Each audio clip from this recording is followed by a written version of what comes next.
Order! Order! You are an incorrigible delinquent at times.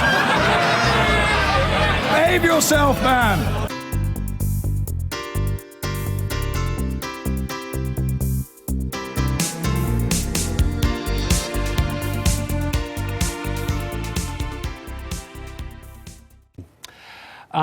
Now, let's move on to Donald Trump, because he may describe himself as winning, but he's not a winner with women, according to the polls. Almost half of Republican women say, that's Republican women, by the way, say they could not imagine themselves supporting Mr. Trump in a presidential election. Last week, he was abusing his opponent's wife. This week may not have helped. His campaign manager has been charged with battery for grabbing a woman journalist.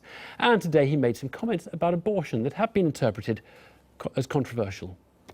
Do you believe in punishment for abortion? Yes or no, as a principle? The answer is that there has to be some form of punishment. For the woman? Yeah, there has to be some form. 10 cents, 10 years, I don't what? know. That I don't know. Well, as it happens, that line was kind of dragged out of him by the interviewer. He had seemed very reluctant to go that far, and he has clarified his views since. But let's take stock of his appeal, or lack thereof, to women voters. I'm joined by Molly Ball, who's covering the US presidential elections for The Atlantic. A very good evening to you. And Molly, just on that, something of a muddle in his line on abortion tonight. What do you think he's thinking, and how do you think it's going to play? Well, Donald Trump has been all over the map on abortion, and actually on a lot of different issues. He tends to do this. He tends to take starkly contradictory stands, sometimes even in the same breath. And I think this allows people who like him to sort of project and see whatever they want to see in him.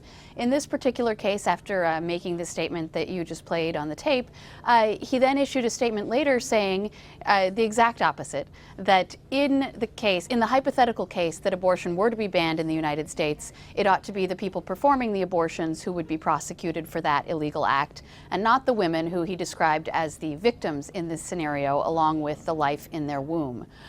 Donald Trump has a history of being pro-choice, meaning in favor of abortion rights, and he has claimed that he had an epiphany sometime between then and when he decided to run as a Republican candidate for president.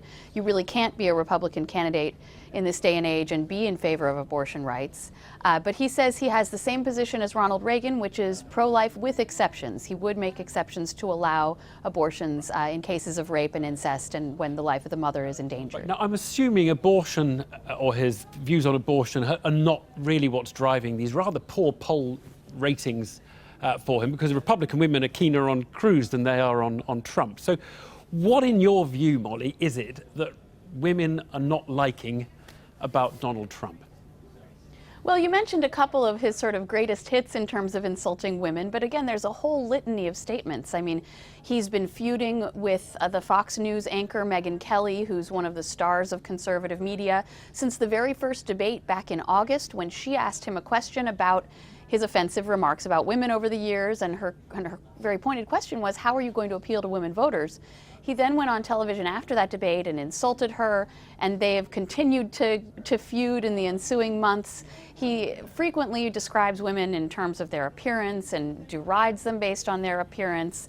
And I think a lot of women feel that that's not just insulting to those individual women, but to women as a whole, that he sees them as objects and that he doesn't take them seriously as people. So, you know, you mentioned that half of Republican women don't like him, but it's about 3/4 of women in the general electorate, and in the United States in presidential elections, women vote at higher rates than men do. They're a majority of the electorate. What is amazing is he really doesn't seem to try, does he?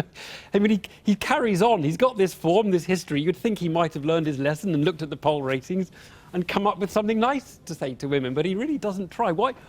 What's going on in his head? Is he just too sure of himself, or does he think, I keep winning by breaking rules, so I better just keep breaking the rule in the hope that this will somehow pay dividends later?